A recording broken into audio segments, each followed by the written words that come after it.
Listening Library presents Dave at Night by Gail Carson Levine. Chapter 1. From the start, I've always made trouble.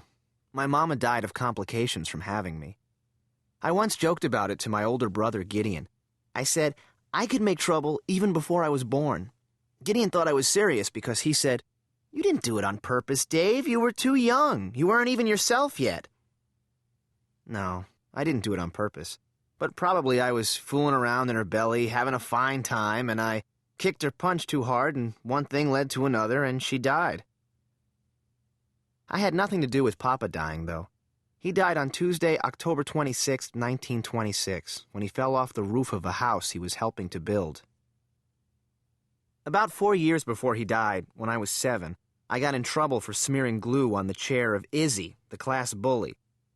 My stepmother, Ida, had to go to PS42 and promise the principal that I'd never smear glue on anybody's chair ever again. I never did, but Ida had to visit PS42 often anyway. I batted a ball into our 4th grade teacher's rear end. By accident, my aim wasn't that good. I fought with Izzy on the stairs. I let a mouse loose in our classroom, and more. Some things I didn't do, but got blamed for because I'd done everything else. Papa tried to be mad when I got into trouble. "You have to behave," he'd say. I'd say, "Yes, Papa." "Ida can't do her work if she has to go to school because of you." I know. Ida made ladies' blouses on the sewing machine next to her and Papa's bed.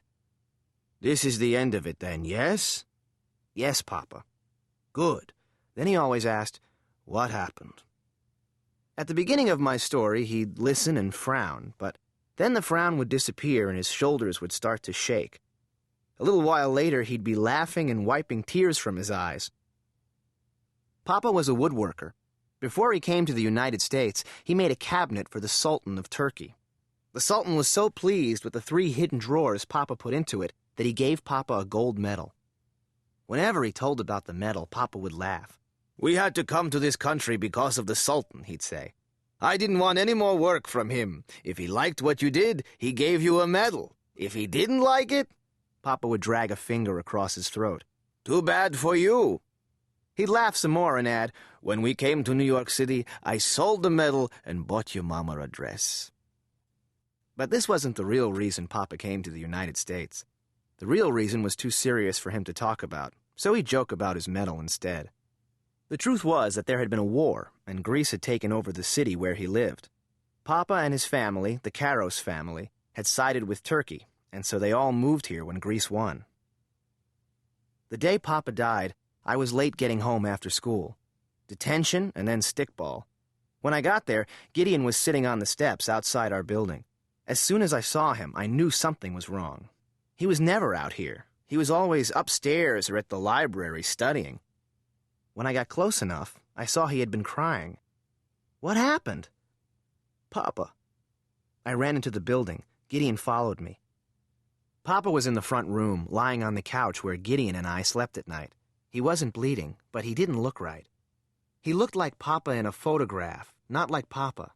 His face was too white, with gray shadows under his eyes and on his cheeks.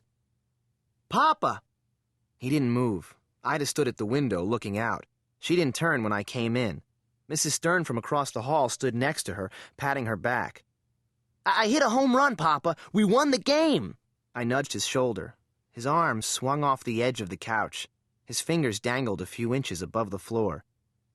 I knew he was dead then, but I said to Gideon, "Did Papa break his arm?" And then I said to Papa, "I'll make you laugh so it won't hurt." But I couldn't think of anything funny. Then I remembered an old joke. "What did the caterpillar say to the boa constrictor?" "Dave," Gideon said. Mrs. Stern left Ida and started toward me. She was going to hug me, and I didn't want her to. "No, listen, Papa wants to hear it. The caterpillar said, 'I don't want to be around when you turn into a butterfly.'" I laughed. "Do you get it, Papa?" I leaned down and said right into his ear, "Isn't it funny? Don't you get it?" From where she stood, Ida said, "Don't you get it? He's dead." Mrs. Stern turned me away from